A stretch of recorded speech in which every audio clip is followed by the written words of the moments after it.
नमस्कार, स्वागत है आप सभी का। मैं हूं आप सभी के साथ रिया डंगवाल। आप देख रहे हैं एचएनएन न्यूज। दुनिया के नक्शे पर एक देश इस वक्त मलबे और चीखों के समंदर में तब्दील हो चुका है। दक्षिण अमेरिकी देश वेनेजुएला से जो तस्वीरें और आंकड़े सामने आ रहे हैं वो रूह कपा देने वाले हैं।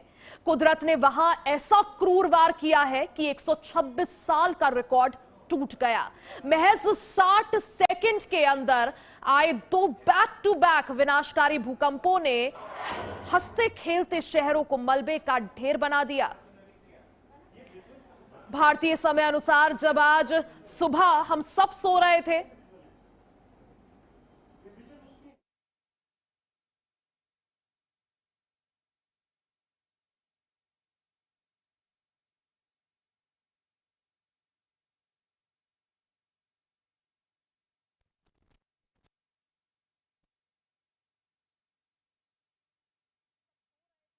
सुबह के ठीक 3:34 पर तब वेनेजुएला में शाम के 6:34 हो रहे थे। लोग अपने घरों को लौट रहे थे, दफ्तर बंद हो रहे थे। तभी धरती ऐसी डोली कि संभलने का मौका तक नहीं मिला। शाम 6:34 पर पहला झटका आया। तीव्रता थी 7.2। ये तस्वीरें देखिए और इन तस्वीरों से आप समझ सकेंगे किस तरह से वहां भारी नुकसान हो गया है। बड़ी बड़ी जो इमारतें हैं वो पूरी तरह से मलबे में तब्दील हो चुकी है। लोग पहले झटके के बाद संभल पाते कि ठीक 1 मिनट के बाद यानी 6:35 पर दूसरा और इससे भी भयानक झटका आया जिसकी तीव्रता और भी ज्यादा यानी 7.5 मापी गई। अमेरिकी जियोलॉजिकल सर्वे के मुताबिक इस महाविनाश का केंद्र राजधानी काराकास से करीब 290 किलोमीटर पश्चिम में था। इसका असर इतना खौफनाक था कि राजधानी काराकस का इंटरनेशनल एयरपोर्ट हिल गया, उसकी छत का एक बड़ा हिस्सा ढह गया और पूरे इलाके में धूल का ऐसा गुब्बार उठा कि दिन में ही अंधेरा छा गया। कई शहरों में ऊंची इमारतें ताश के पत्तों की तरह ढह गई तो कई खतरनाक तरीके से एक तरफ झुक चुकी है। लेकिन सबसे ज्यादा डराने वाली बात वो आशंका है जो अमेरिकी वैज्ञानिकों ने जताई है। इस भूकंप में 10,000 से ज्यादा लोगों के मारे जाने की आशंका जताई गई है। यानी मलबे के नीचे जिंदगियां नहीं बल्कि लाशों का अंबार होने का खतरा है। ये वेनेजुएला के इतिहास की इतनी बड़ी त्रासदी है, इसे आप इस आंकड़े से समझिए कि वेनेजुएला में पिछले 126 साल का ये सबसे बड़ा भूकंप है। इससे पहले साल 1900 में वहां 7.7 तीव्रता का भूकंप आया था और आज 2026 में यानी 126 साल बाद इतिहास ने खुद को दोहराया है। हालांकि गंभीरता को देखते हुए वेनेजुएला सरकार ने पूरे देश में नेशनल इमरजेंसी घोषित कर दी है। इसके साथ ही किसी बड़े और भयानक विस्फोट या आगजनी को रोकने के लिए पूरे देश में गैस सप्लाई तुरंत रोक दी गई है। कई शहर पूरी तरह से ब्लैकआउट में है, बिजली गुल है, मेट्रो ट्रेन सेवाएं सब कुछ बंद हो गई है और मलबे को हटाने के लिए सेना को मदद के लिए मैदान में उतारा गया है। ये वो सीसीटीवी फुटेज जो सामने आए हैं। अब देखिए, भीषण भूकंप से आखिर कैसे वेनेजुएला ढहला वो भी आप समझिए किस तरह से क्या कुछ हुआ। 60 सेकंड, मात्र 60 सेकंड यानी 1 मिनट। ऐसे में इस 1 मिनट में 2 शक्तिशाली भूकंप आए। लेकिन ये टेबल देखिए हमने आपको दिखाई है जिसमें हम आपको ये समझा रहे हैं कि क्या अगर रिक्टर स्केल में कितना भूकंप आता है तो उसका क्या प्रभाव देखने को मिल सकता है। देखिए, सबसे पहले अगर 1 तीव्रता का भूकंप आता है तो वो उसकी कंपन महसूस नहीं होती, लेकिन भूकंप के समय आप क्या कुछ कर सकते हैं वो भी समझिए। खिड़कियां, शीशों या भारी सामान से आप दूर रहें, लिफ्ट का इस्तेमाल ना करें, सीढ़ियों का उपयोग करें, बाहर हो तो इमारतों, पेड़ों और बिजली के खंभों से दूर रहें। झटके रुकने तक आप एक ही जगह पर रह सकते हैं। सबसे पहले और सबसे जरूरी, घबराएं नहीं, पैनिक ना करें, शांत रहें। मजबूत मेज के नीचे छिपे, बिस्तर के नीचे या बेड के नीचे आप छिप सकते हैं। लिफ्ट का इस्तेमाल बिल्कुल ना करें, सीढ़ियों का उपयोग करें और जितना जल्दी हो सके भागने की कोशिश करें। बाहर हो तो इमारतों से दूर रहे, खुले मैदान की तरफ आप जा सकते हैं। झटके रुकने तक वही इंतजार करें। अब देखिए, भीषण भूकंप से आखिर कैसे वेनेजुएला दहला। 1 मिनट के अंदर 2 भूकंप के झटके आए। पहला भूकंप का झटका 7.2 तीव्रता का था। इस दौरान भूकंप का केंद्र राजधानी से कई किलोमीटर दूर था। 29 सेकंड बाद फिर से एक और झटका आता है। दूसरा झटका पहले झटके से भी ज्यादा तीव्र और ताकतवर होता है। कई शहर वेनेजुएला के तबाह हो चुके हैं। 10,000 लोगों के मरने की आशंका है। 7.2 और 7.5 तीव्रता के दोनों भूकंप आए।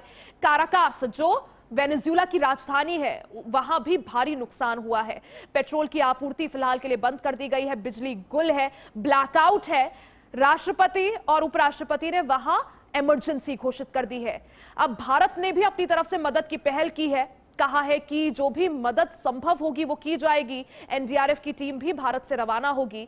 भूकंप आखिर क्यों आते हैं वो भी समझिए। देखिए, भूकंप आने की वजह जो सबसे बड़ी है वो ये है कि जो हमारी धरती की सतह है वो कई प्लेट से बनी होती है। ये टेक्टोनिक प्लेट जो है आपस में टकराती है, क्योंकि ये तैरती है इनर कोर के ऊपर, और जब ये टकराती है तो ऊर्जा पैदा होती है। इसी से भूकंप आते हैं। तीव्रता रिक्टर स्केल पर अलग अलग होती है।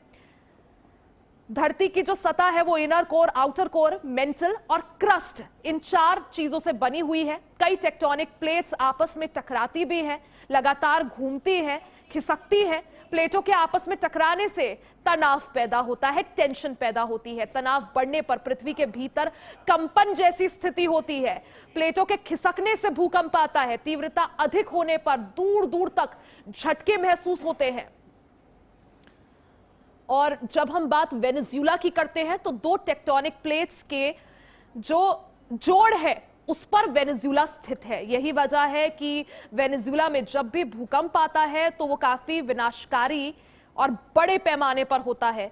आज आया भूकंप इस सदी का सबसे बड़ा, यानी वेनेजुएला में आया सबसे बड़ा भूकंप है और भारी तबाही वेनेजुएला में हुई है। 60 सेकंड के अंदर भारी तबाही, वो भयावह मंजर, हजारों लोगों की मौत की आशंका, कई लोग घायल बताए जा रहे हैं। बड़ी बड़ी इमारतें ताश के पत्ते की तरह गिरती हुई नजर आई।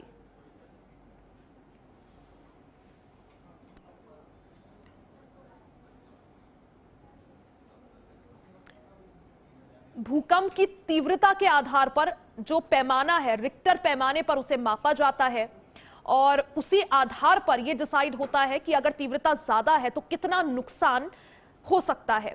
देखिए, 7 अगर रिक्टर स्केल पर भूकंप का पैमाना है या भूकंप की स्केल है तो इससे आप ये समझ सकते हैं कि इमारतें टूट जाती हैं, गिर जाती हैं, भारी तबाही होती है। वेनेजुएला में सदी का सबसे बड़ा भूकंप 126 सालों के इतिहास में ये पहला मौका है जब 7 दशमलव से ज्यादा भूकंप आया है। और ये बड़ी खबर आपको अयोध्या राम मंदिर से बताए। अयोध्या राम मंदिर उड़ाने की साजिश, एनआईए एटीएस ने कर्नाटक से सुहेल को गिरफ्तार किया है। अयोध्या राम मंदिर को उड़ाने की साजिश रचने वाला अरेस्ट हो गया है। सुहेल को कर्नाटक के हरिहर से गिरफ्तार किया गया है। एनआईए, एटीएस और कर्नाटक पुलिस ने इसे गिरफ्तार किया है। सुहेल ने राम मंदिर को बम से उड़ाने की साजिश रची थी। उस पर आरोप है कि वो राम मंदिर को बम से उड़ाने की साजिश रच रहा था। मोबाइल में कुछ संदिग्ध व्हाट्सएप ग्रुप भी मिले हैं। ये इस वक्त की बड़ी खबर अयोध्या राम मंदिर से आ रही है, जहां राम मंदिर को उड़ाने की साजिश रचने के आरोपी सुहेल को कर्नाटक से गिरफ्तार किया है। एनआईए की टीम और एटीएस ने ये बड़ी कार्रवाई करते हुए सुहेल को गिरफ्तार किया है। ये तस्वीर भी सामने आ गई है। कर्नाटक से सुहेल को गिरफ्तार किया गया है। अभी कुछ दिन पहले खबरें आ रही थी कि राम मंदिर को उड़ाने की साजिश रची जा रही है। जब इसमें जांच हुई, एनआईए और एटीएस ने सुहेल को अब कर्नाटक से गिरफ्तार किया है। एनआईए, एटीएस और कर्नाटक पुलिस ने गिरफ्तार किया है सुहेल को। राम मंदिर में बम विस्फोट की ये साजिश रच रहा था। इसके मोबाइल फोन में कुछ संदिग्ध व्हाट्सएप ग्रुप भी मिले हैं। राम मंदिर में बम विस्फोट की ये साजिश रच रहा था। मोबाइल में कुछ संदिग्ध व्हाट्सएप ग्रुप मिले हैं। कई बार इससे पहले खबरें भी थी, राम मंदिर को बम से उड़ाने की धमकियां दी जा रही थी। और अब जिस तरह से अपडेट आया है, और इससे पहले देखिए हम बात कर रहे थे वेनेजुएला में आए विनाशकारी भूकंप की, किस तरह से वहां भारी तबाही देखने को मिली है। 60 सेकंड के अंदर भूकंप के दो बड़े झटके 7.2 और 7.5 तीव्रता के दो झटके महसूस किए गए। और सिर्फ वेनेजुएला ही नहीं, देखिए आज जापान में भी भूकंप के झटके महसूस किए गए हैं। भारत में अगर बात करें तो क्या कुछ तैयारियां हैं, किस तरह से ऐसी स्थिति से निपटा जा सकता है, क्या कुछ करना चाहिए, इसी पर आज हम बातचीत करेंगे। हमारे साथ आपदा प्रबंधन विशेषज्ञ यानी एक्सपर्ट जुड़ गई हैं डॉक्टर मधु बालाजी। डॉक्टर मधु बालाजी, बहुत बहुत स्वागत है मैम आपका HNN न्यूज पर। मैम, आज ही खबर आई वेनेजुएला में इस सदी का सबसे बड़ा भूकंप, बड़ी बड़ी इमारतें ताश के पत्तों की तरह गिरती हुई ढेर होती हुई नजर आई। आशंका जताई जा रही है कि कई लोगों की जान गई होगी, कई लोग घायल हुए होंगे। लेकिन सबसे पहला सवाल मेरा आपसे मैम कि जब भी ऐसी स्थिति हो, क्योंकि भारत में भी कई सारे ऐसे क्षेत्र हैं जो सीस्मिक जोन 4 या 5 या 6 में आते हैं, ऐसे में अगर ऐसी स्थिति भारत में आए तो क्या कुछ तैयारियां हैं और हमें क्या कुछ बदलाव करने की जरूरत है? जी हाँ, बहुत धन्यवाद, आपने मुझे इस अवसर पे बुलाया। सबसे पहले तो सर्वप्रथम वेनेजुएला में जिन लोगों ने अपनों को खोया है, जो घायल हुए हैं और जो बहादुर बचाव कर्मी इस घटना में अथक परिश्रम कर रहे हैं, उन सभी के प्रति हमारी संवेदनाएं हैं। और बहुत भयानक भूकंप, और जैसा कि अमेरिकी सर्वे, साइंटिफिक सर्वे के हिसाब से करीब 10,000 लोगों की मरने की आशंका है इस भूकंप में। और ये दो लगातार भूकंप आए जिसने वेनेजुएला की राजधानी काराकास को पत्तों की तरह हिला दिया। अब हम बात करें भारत की अगर हम बात करते हैं तो हम पहले ही जानते हैं कि भारत जो है वो बहु आपदा प्रवण राष्ट्र है। और भूकंप के मामलों की अगर हम बात करें तो पहली बार आपको मैं बता दूं 1 दिसंबर 2025 से सिस्मिक जोन 6, अभी तक हमारे यहाँ जोनिंग जो किए गए थे भूकंप के संवेदनशीलता के आधार पे 5 जोनिंग हुए थे, जिसमें जोन 1 और जोन 2 को जोन 3 में मर्ज कर दिया गया था। संवेदनशीलता के हिसाब से सर्वाधिक संवेदनशील यानी कि 6 से ऊपर की तीव्रता का भी भूकंप आता है तो जोन 5 में भारी तबाही होगी। उसके बाद अधिक संवेदनशील जोन 4 और फिर जोन 3। जोन 6 1 दिसंबर से इसको लागू किया गया, लाया गया, इस जोनिंग की गई, मैपिंग की गई। और इसमें अगर 6 की तीव्रता का भूकंप आता है तो हम कहीं भी इसमें दो मत नहीं है कि जो स्थिति वेनेजुएला की हुई है वो स्थिति भारत की भी नहीं होगी। लेकिन तब हम तैयारियों की अगर हम बात करते हैं तो मैं सबसे पहले बता दूं कि हमें पैनिक नहीं होना है, हमें घबराना नहीं है। और भूकंप कुछ सेकंड्स का होता है, हाँ वो ट्रिगर्स जरूर आते हैं, आफ्टर शॉक्स रिपीट होते हैं, लेकिन हमें एक फॉर्मूला याद रखना है, झुको ढको पकड़ो पाया, स्टॉप डक कवर होल्ड। यानी हम जहां हैं वहां किसी मजबूत चीज के नीचे चले जाएं, अपने सर को ढक लें और उसके बेस को पकड़ लें। जहां तक तैयारियों की बात अगर हम करेंगे तो निश्चित रूप से भारत में आपदा को अभी प्रायोरिटी में रखा जा रहा है। नेशनल लेवल पे एनडीएमए की अगर हम बात करेंगे, राष्ट्रीय आपदा प्रबंधन प्राधिकरण NIDM, राज्यों में राज्य आपदा प्रबंधन प्राधिकरण, तो इसमें लगे हुए हैं। NDRF की टीम है, स्टेट्स में SDRF की टीम है। लेकिन एक बहुत बड़ी आवश्यकता है लोगों को जागरूक करना, लोगों को अवेयर करना, ताकि भूकंप आने पे जापान या वेनेजुएला की तरह, क्योंकि वेनेजुएला के लोग बहुत जुझारू हैं, हमें भी जुझारू होना होगा। और ये भूकंप तो आ रहा है, हर दिन झटके आ रहे हैं, छोटे झटके हैं, इसलिए हम इसको फील नहीं कर पा रहे हैं। लेकिन अब वो दिन भी दूर नहीं कि बड़े झटके भी आएंगे। जी बिल्कुल, यानी अपनी तैयारी पूरी रखनी। और आपने बड़े अच्छे से समझाया कि भारत में अब सीस्मिक जोन 6 को भी इंक्लूड किया गया है, जो हिमालयन बेल्ट है, खासकर अगर मैं उसकी बात करूं भूकंप के लिहाज से मैम वो काफी ज्यादा संवेदनशील क्षेत्र है। और अगर दिल्ली, राजधानी दिल्ली या गुड़गांव, ये ऐसे क्षेत्र हैं, नोएडा हो गया, जहां बड़ी बड़ी बहुमंजिला इमारतें हैं, ऐसे में दिल्ली या NCR ये कौन सी सीस्मिक जोन में आता है? जो हिमालयन बेल्ट है, जब वो सीस्मिक जोन 6 में है, तो ऐसे क्षेत्रों के लिए क्या कुछ तैयारियां हमारे पास, कैसे बचाव किया जा सके? और अगर कभी भी, क्योंकि दिल्ली में भी हम देखते हैं कई बार जब भूकंप के झटके आते हैं तो लोग काफी ज्यादा डर जाते हैं, सहम जाते हैं, बड़ी बड़ी इमारतों से रेस्क्यू का कोई तरीका नहीं है, तो ऐसे में क्या किया जा सकता है? हाँ जी, मैं फिर से एक बात कहूंगी, अपील करूंगी, और निश्चित रूप से दिल्ली एनसीआर में लगातार भूकंप के झटके आते रहते हैं और काफी वहां पे डेंस पॉपुलेशन है। तो हमें सबसे पहले ये ध्यान रखना है कि पैनिक नहीं होना है।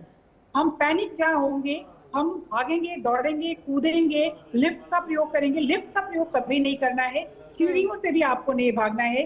आप अगर नीचे के तल पे हैं तो आप बाहर खुले में चले जाएं, क्योंकि देखिए भूकंप से कोई नहीं मरता, बल्कि असुरक्षित इमारतों के ढहने से और गिरने से लोगों की जाने जाती हैं।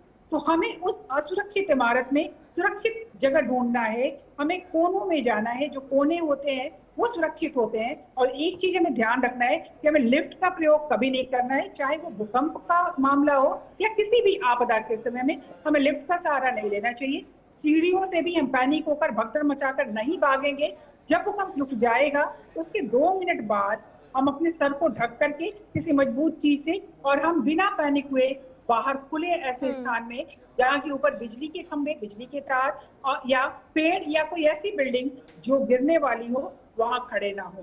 तो हमें अपने स्तर पे ये जागरूकता बहुत जरूरी है। और ये फार्मूला कि जब भी भूकंप आए, झुको, ढको, पकड़ो, पाया का हमें सहारा लेना या किसी मजबूत चीज के अंदर हम चले जाएं।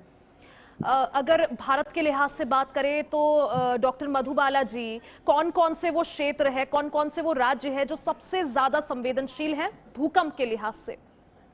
देखिए, अगर राज्यों की बात आप करेंगी, मैं पटना से जुड़ी हूँ, बिहार भी बहुत संवेदनशील है। इसके अलावा गुजरात में 26 जनवरी 2001 का बहुत बड़ा भूकंप आया था, करीब 20,000 लोगों की जाने गई थी वहां पे। दिल्ली एनसीआर की अगर हम बात करें, हम बात करें नॉर्थ ईस्ट के राज्यों की, तो भूकंप के लिहाज से हमारे भारत में अगर आप देखेंगे तो बहुत सारे ऐसे राज्य हैं जो संवेदनशील हैं और जो सिस्मिक जोन 5 और जो नया जोन अभी जोनिंग किया गया है उसके अंतर्गत भी आते हैं।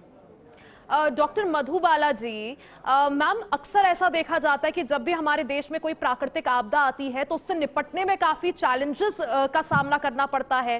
तैयारियां जो है वो पर्याप्त नहीं होती। और जब हम वेनेजुएला का एग्जाम्पल देखें तो 60 सेकंड इतने भारी पड़ गए कि भारी तबाही वहां देखने को मिली। बड़ी बड़ी इमारतें ढह गई, मलबा ही मलबा हर जगह नजर आया। 10,000 से ज्यादा लोगों की मौत की आशंका है।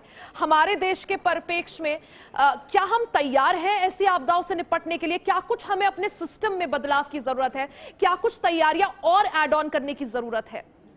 देखिए, तैयार तो नहीं है हम, और इसमें कहीं कोई दो मत नहीं है कि अगर ऐसी स्थिति आती है तो जो भी हमारे सर्वाधिक संवेदनशील जोन्स हैं उसमें बहुत भारी तबाही वहां होगी जहां की इमारतें काफी पुरानी पड़ गई हैं, जो क्रैक्ड हैं, जो कमजोर पड़ गई हैं। तो ऐसे बिल्डिंग्स को सबसे पहले जरूरत है। जी हाँ, आप देख रहे हैं वेनेजुएला की तस्वीर में, और वो दिन भी दूर नहीं कि अगर हमारे यहाँ ऐसी स्थिति होती है तो हम भी भारी इस तरह से ताश के पत्तों की तरह हम भी रहेंगे। इसमें सबसे ज्यादा जरूरी है कि जो नए निर्माण हो रहे हैं वो मजबूत हो और भूकंप रोधी बनाए जाए, क्योंकि इसमें बहुत खर्च नहीं आते, बहुत थोड़ा सा खर्च पड़ता है। अगर हम कोई भी निर्माण कार्य कर रहे हैं तो उससे 5 से 8% ज्यादा ही हमारा खर्च बढ़ता है। तो हम भूकंप रोधी बनवाए। हम कभी भी मकान लेने जाते हैं तो हम उसकी मजबूती, उसके क्या स्ट्रक्चर है उस पर ध्यान नहीं देते, बल्कि हम उसके इंटीरियर में हम कितना खर्च करें, कितना खूबसूरत हम दिखाए, वो उससे ज्यादा जरूरत है कि हम अपनी और जो पुरानी इमारतें हैं उनके जो भी कमजोर हिस्से हैं उनको स्ट्रेंथन करने की, सुदृढ़ीकरण करने की, रेट्रोफिटिंग करने की भी आवश्यकता है। मैम, क्योंकि देखिए प्राकृतिक आपदाओं पर किसी का जोर नहीं होता, प्राकृतिक आपदाओं को कोई रोक नहीं सकता, लेकिन तैयारी हम पुख्ता कर सकते हैं। ऐसे में जैसे अगर मैं बात करूं दिल्ली की या दिल्ली एनसीआर की, ये सीस्मिक जोन 5 में आता है, भूकंप के लिहाज से बेहद संवेदनशील। और राजधानी दिल्ली में बड़ी बड़ी इमारतें हैं, कई कई मंजिलों की, जिसमें 15 से ज्यादा मंजिलें हैं। ऐसे में जब इन इमारतों का निर्माण होता है, क्या ख्याल रखा जाता है बिल्डर्स के द्वारा, निर्माणकर्ताओं के द्वारा, कि इन्हें इस तरह से बनाया जा सके कि भूकंप के झटके ये जो हैं उनको सह सके? हाँ, नए निर्माण तो ऐसे हो रहे हैं। नए निर्माण जहां तक मुझे जानकारी है उसमें ऐसे हो रहे हैं। कुछ एग्जांपल्स हम छोड़ दे, क्योंकि कई जगह पे तो ऐसा भी है ना कि पुल बनने से, शुरू होने से पहले ढह जा रहे हैं। तो हम उसको उस एक्सेप्शंस को छोड़ दें, बट नए निर्माण जो है उसमें इस बात का ख्याल रखा जा रहा है कि भूकंप रोधी बनाया जाए और उसकी मजबूती हो। सॉइल टेस्टिंग की बातें हो रही हैं, लेकिन पुराने जो बने हैं आज से 10 साल पहले या 15 साल पहले जिनका निर्माण हुआ है वो सचमुच उसमें खतरे की पूरी संभावना है, उसमें सतर्क रहने की जरूरत है। और जहां भी वो लगे कि कमजोर हो रहा है, खास करके प्राइवेट जो अपार्टमेंट्स है, जो 15 मंजिलों की आपने बात कही या उससे ऊपर की, उसका बहुत आवश्यक है कि उसकी जो भी हिस्से कमजोर पड़ रहे हैं उसको मजबूत किया जाए, उसको सुदृढ़ किया जाए, अन्यथा हम हजार क्या लाखों की संख्या में हम अपनी जान गंवा देंगे। बिल्कुल, यानी तैयारी जो है वो और ज्यादा पुख्ता और मजबूत करने की जरूरत है। डॉक्टर मधुबाला जी, अभी हाल ही की अगर मैं बात करूं, कई अग्निकांड हमारे देश ने देख लिए हैं। इससे पहले गोवा में जिस तरह से एक रेस्टोरेंट में आग लगी, उसके बाद अभी हाल ही में दिल्ली के मालवीय नगर में एक बिल्डिंग में आग लगती है, एक होम स्टे था, कई लोगों की जान चली जाती है। और अभी इससे भी ज्यादा अगर अभी की बात करें तो लखनऊ में जिस तरह से कोचिंग सेंटर में आग लगी, कई लोगों की जान जाती है। हम अक्सर देखते हैं जब भी कोई बड़ा हादसा होता है भारत में, उसके बाद रेस्क्यू में काफी देरी आती है। क्या अगर ऐसी प्राकृतिक आपदाएं आए जिन पर हमारा जोर नहीं है, क्या हम तैयार हैं? क्या रेस्क्यू जो है उसमें, क्योंकि वेनेजुएला में भी हम देखें भूकंप आ चुका है, आशंका जताई जा रही है कि कई लोग अभी मलबे में दबे हो सकते हैं। ऐसे मौकों पर काफी ज्यादा जरूरी होता है कि रेस्क्यू जो है तेजी से आगे बढ़ाए जाए, ताकि जो लोग हैं जितने हैं हम उन्हें बचा सकें जो अभी घायल है। भारत में रेस्क्यू को देखते हुए उसके लिहाज से कितनी तैयारी? और नहीं, मैंने फिर कहा तैयारी हमारी है, बट बहुत कम तैयारी है। तैयारी तो हो रही है, बट जिस लेवल पे तैयारी होनी चाहिए वो तैयारी नहीं है। क्योंकि हम अगर अपनी घनी आबादी को देखते हैं और हमारा पॉपुलेशन डेंसिटी को हम देखते हैं, उस हिसाब से बहुत जरूरी है कि हम कम्युनिटी को हर लेवल पे, स्कूल में स्कूली जो विद्यालय बच्चे हैं उनको, समुदायों में और हर लेवल पे लोगों को तैयार करें। क्योंकि ये तो तय है कि ये प्राकृतिक आपदाएं होंगी, और जिस तरह से सारी स्थितियां अभी आप देख लीजिए, जलवायु परिवर्तन की बात करें, ग्लोबल वार्मिंग की बात करें, नेचुरल डिजास्टर्स हो या ह्यूमन इंड्यूस्ड डिजास्टर्स हो, डिजास्टर होंगे और हम उनको रोक नहीं सकते। लेकिन हम तैयार नहीं है, हमें तैयारी पे और अधिक जोर देना होगा। हमारे लिए हमें तैयारियों को के लिए और पुख्ता इंतजाम करने होंगे, लोगों को जागरूक करना होगा, लोगों को प्रशिक्षित करना होगा। मॉक रिहर्सल्स, मॉक ड्रिल्स की आवश्यकता है, ताकि हम लोगों को, जैसे आप जापान को देख लीजिए, जापान में लगातार भूकंप आते हैं, लेकिन लोगों की इतनी अच्छी तैयारियां होती हैं कि 7 से ऊपर की भी भूकंप पे लोग तैयार होते, पैनिक नहीं होते, भागते नहीं, भगदड़ नहीं मचाते और गिरने पड़ने और दहशत से लोगों की जानें नहीं जाती। आपदाओं पर किसी का जोर नहीं है, हम उन्हें नहीं रोक सकते, लेकिन तैयारियां अपनी पुख्ता और मजबूत कर सकते हैं ताकि डैमेज जो है वो कम से कम हो। डॉक्टर मधुबाला जी, बहुत बहुत शुक्रिया, आप हमारे साथ जुड़ी, हमारे दर्शकों तक आपने अपनी बात पहुंचाई। तो देखिए, कयामत का वो 1 मिनट और वेनेजुएला पूरी तरह से मलबे में तब्दील हो गया। सिर्फ वेनेजुएला में ही नहीं, आज जापान में भी बड़े भूकंप के झटके महसूस किए गए, लेकिन वेनेजुएला में भारी तबाही हमें यह सिखाती है कि किस तरह से हम आपदा के मौके पर पैनिक ना करके और बेहतर तैयारियां करके जो डैमेज है उसे कम से कम कर सकते हैं। और ये 4 तस्वीरें आपकी टीवी स्क्रीन पर। सबसे पहली तस्वीर देखिए और समझिए किस तरह से ताश के पत्तों की तरह इमारतें गिर रही हैं। दूसरी तस्वीर में देखिए भूकंप से पूरा शहर किस तरह से दहल उठा, हजारों की संख्या में लोगों की जान जाने की आशंका है। तीसरी तस्वीर, राहत बचाव कार्य लगातार जारी है, क्योंकि ऐसे मौकों पर काफी जरूरी होता है और क्रूशियल होता है कि जो लोग मलबे में दबे हैं, फंसे हैं, अगर वो जिंदा है तो उनकी जान जल्द से जल्द बचाई जा सके। यही वजह है कि भारत के प्रधानमंत्री नरेंद्र मोदी ने भी वेनेजुएला के प्रधानमंत्री से फोन पर बातचीत की है, राष्ट्रपति से बातचीत की है और मदद के लिए हाथ आगे बढ़ाया है। वेनेजुएला की ये तस्वीरें हमें ये जरूर सिखाती हैं कि अगर भारत में ऐसी स्थिति हो तो हम क्या कुछ करके अपनी तैयारियां जो हैं वो बेहतर कर सकते हैं। इसी के साथ इस बुलेटिन में फिलहाल के लिए बस इतना ही। बने रहे हमारे साथ, देखते रहें HNN न्यूज़।